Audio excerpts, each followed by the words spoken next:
And we are live. Hello, Ryan. How you doing? Great. Thanks, Ignacio, for having me. This is exciting. Absolutely, man. It's a pleasure to have you in today. Obviously, you have so much that you could talk about. We were chatting before the podcast. You've been correct me if I'm wrong, but you've been a buyer, a seller. You've worked as a broker, so you have so many things that you can talk about, right? Yeah, we can kind of go whichever direction you want, right? So I've bought let's see, I think six online businesses. I've sold three of them. Two of them crashed and burned, and I still have one of them. And then so I've been on the buyer side a lot, the seller side a lot, and now with Quietlight as on the broker side too. So That's amazing, man. So feel free to answer on whatever hat you want to put in today. Obviously, as a broker, I'm very excited to ask some of the questions that I want the listeners to know. But first, question, how do you started on this online space? Do you remember the exact moment when you realized, hey, I want to dive into this market and I want to learn more on e-commerce? yeah, so I started a bunch of different random e-commerce companies in like 2008, 2009, and this is before Shopify, before Amazon FBA really like took off and was a thing. And I just never understood like how to get traffic to my site, never got clicks. So ended up just with boxes full of bad inventory. And then eventually I stumbled upon a site, and I was using the site. He sold wallets, like just wallets where you put your credit cards and your money in. And he looked like he didn't have a lot of selection on his site. So I just reached out and said, hey, are you interested in selling your site? I don't even know why I said that. Like, I didn't know what I was doing. I didn't know how to buy a site. And in this site, they took old polyester ties and turned them into wallets, like those big fat ones from the 70s. Yep. Well, you would chop them up and you could turn them into a wallet, right? And that's what this guy did. So every wallet was unique. And I reached out to this guy and was like, hey, do you want to sell your business? And of course he was like, no. And so I was like, okay, all right, well, that was cool. And we just hit it off and became friends. And I just kept calling him like every 2 weeks. And eventually Ignacio, like 3 months in, he's like, hey, I'm ready to move on from this business. And you sound really motivated. Do you want to buy it? And I said, sure. I said, how do we do that? He said, I don't know. And that was literally how we started in 2012. And over the course of that first year, I was able to grow that business by about 4x, and then continued to grow that over the years, and then sold that in 2016, which was my first exit, and then parlayed that into bigger and bigger acquisitions and started doing more. So it really was stumbling upon it and being self-taught, and then making a bunch of mistakes along the way. Nice. So how much was the first acquisition? You know what? I didn't know this at the time, but I 100% seller financed it, and I didn't know that wasn't normal. So I seller financed the entire business. It was low five figures. And over the years, I have learned, I think if I would have known more about buying companies, I wouldn't have offered that. I would have offered him a bunch of money up front, but Right. he didn't care. He was ready to just move on. So I ended up keeping him as a part equity owner, and eventually bought him fully out. And then I just paid him from 100% seller finance, which is not normally how things are done, and I probably wouldn't have even recommended that if I knowing what I know now. Yeah, not at all, man. I don't see that very often. I usually see around 30%, as high as 50% selling out. But man, 100%, congratulations. That's probably not knowing It's the about best how to deal. buy and sell. It's the best deal I've ever done. I haven't done a better deal since. So it's all been downhill from there. For sure. That was 2012, right? Yeah, 2012. Wow. So fast forward up to now, you're a broker at Quietlight Brokerage. One of the things that I was curious, because obviously we've seen a lot of increase in the number of platforms that connect sellers to buyers, and we have the traditional brokerage companies on offline space, but also obviously on the online. Uh, for you being a part of a broker at Quietlight, what are some of the difference that you see between more traditional brokers and these new platforms, which I understand that the valuation might be higher, but essentially Yeah. the everyday might not be as good, right? Yeah. So, and this is mainly focused on online businesses that we'll dive into. So, I've worked with all different types of brokerages. I've bought businesses through all the brokerages. I'm familiar with all the brokerages. I've bought businesses from all the marketplaces. So, I actually bought a business through Quietlight about 5 years ago, which is how I got introduced to them, and eventually joined their team. So, every brokerage and marketplace has its bread and butter and what they're really good at. Some are good at SaaS, some are good at content, some are good at e-commerce. And then a lot of times people can cross over. And then there's a lot of interesting marketplaces that are putting more power in the hands of the seller. I think there's some great things that are being done there, and I've bought businesses through them. And I also think there's some tricky things too. Like you mentioned, a lot of times the seller's expectations are very different than what the market really is. Right. So sometimes you get multiples that are 5x or 10x. I've even seen 20x multiples, which you being in the business of financing is just not in the realm of like, you're never going to sell your business in that rate. You're not Google, right? You're not Microsoft, like you're not that scale. So I think every space has sort of its bread and butter, what they're good at. And depending upon you as a seller, the bigger the transaction, the more you're sort of leaving on the table if you're trying to go go through it yourself, right? And I sort of use the example of if someone walks up to your front door and knocks on it and puts an offer on your house, how do you know if it's a really good offer, right? How do you know if you don't sell houses every day, not in real estate? It's sort of the same thing with businesses, which businesses of course are much more complicated. So when people are looking to sell their business, this is a massive financial decision, and it opens up a lot of opportunities financially, but also freedom-wise and what they can do for their next opportunities. And so I say, look around, talk to a lot of advisors, brokers, talk to marketplaces, see what's going on, become familiar with it.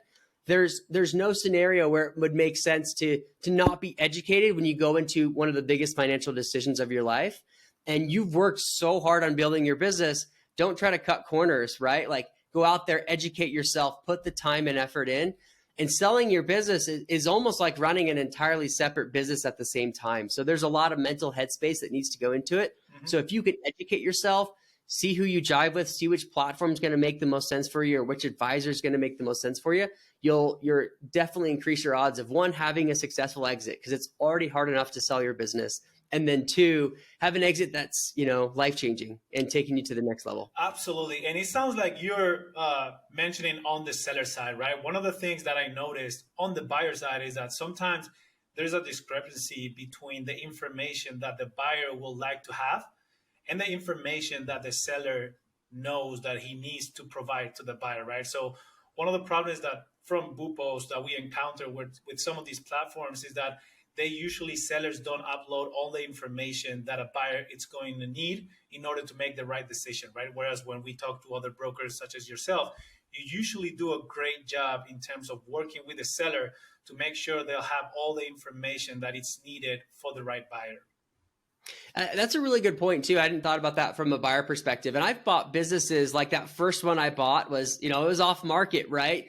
Now, granted, there wasn't that much risk, but I also had no idea what I was doing. And I say I seller finance that business. I had to put a large chunk of cash back into the business to grow it. And I think, you're going to run into that with every acquisition.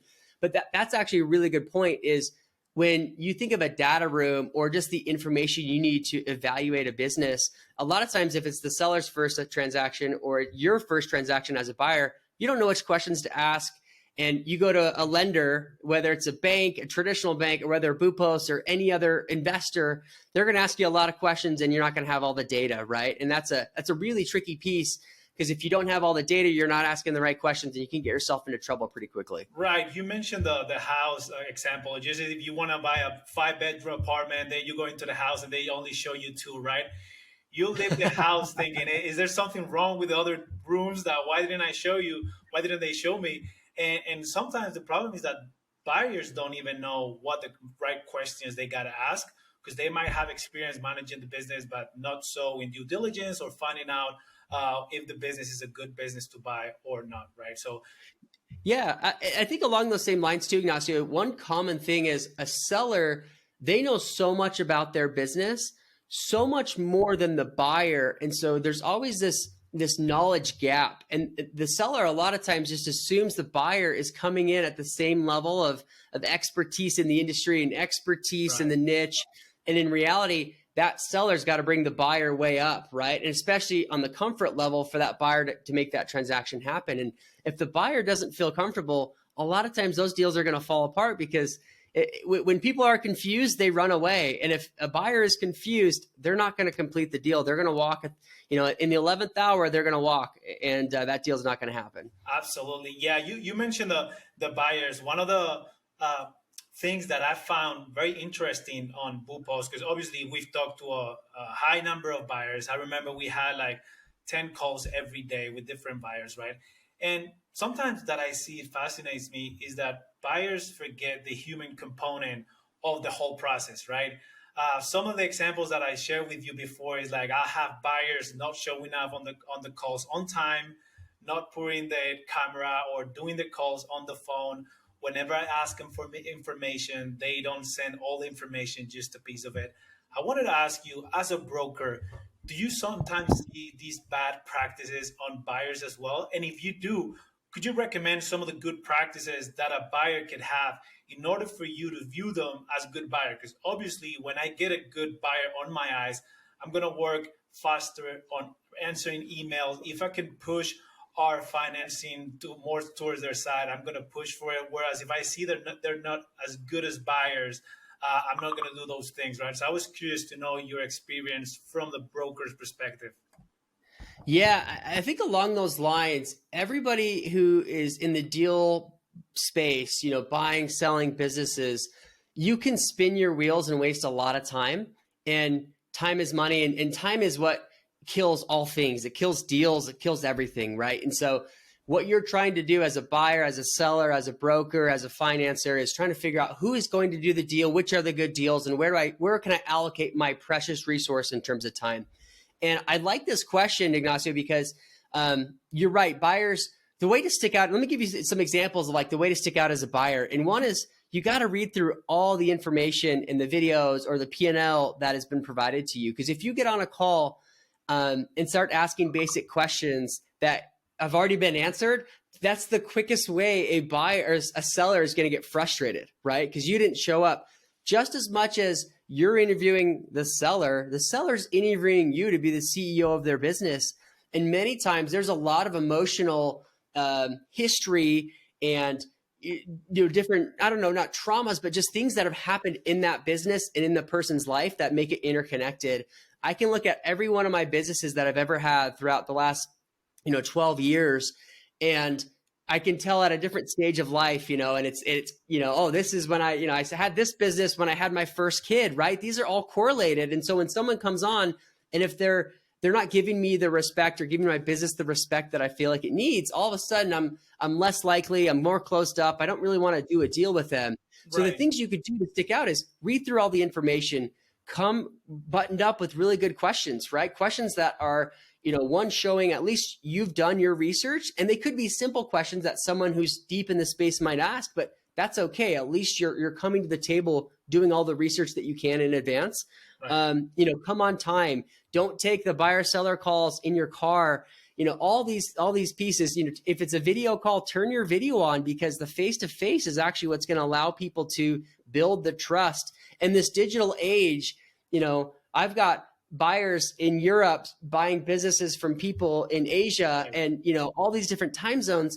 Well, when you're face to face through a camera, there's more trust that's being built up, and it's not just a phone call anymore. So those are the few of the things. But I think as buyers, they need to be approach this conversation as a buyer seller conversation, as a conversation, not as, hey, I've got a list of 20 questions and let me just blast right through them. It feels very much like scripted. It feels like an interview, and it just comes off the wrong way. And I think buyers who are experienced, they put the seller at ease. Everybody talks about the small chat or the chit chat. You do need a little bit of that. You need to just connect on a level, and then you can go deeper and get true answers to your questions, rather than you get calls and you just feel the pain on that call. And so there's things a buyer can do, and just being prepped beforehand. Absolutely. It's just like putting your curriculum at a company, right? If you just throw your curriculum at too many companies, you are jumping on a call with human resources. You're not asking questions. You haven't gone to the website. You don't even know what they're doing. It's just a very bad image that you show the other person. And I'm really into it because I see it all the time. And I wish I could tell buyers, hey, don't act this way, act the other way, because you're going to have a way better response, either from me, from a broker, or from other person, right? Yeah, absolutely. And one of the things along those lines, like I was just on a buyer seller call, and the buyer asked, hey, where do you market the business? Where do you spend your advertising? And it's clearly stated multiple times in the P&L and in the business summary where they spend their marketing dollars.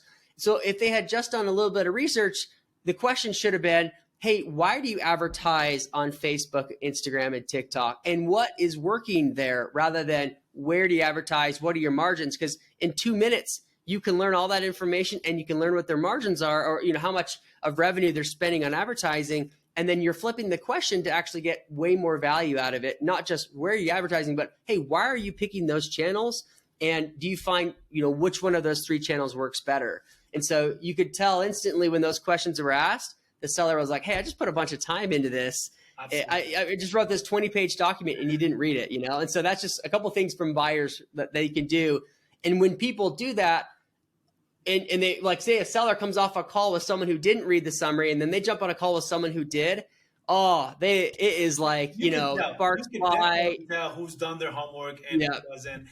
I mean, in general terms, we could say just be respectful of the other person's time.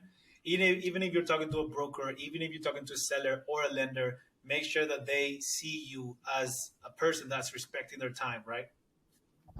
You nailed it. That's right.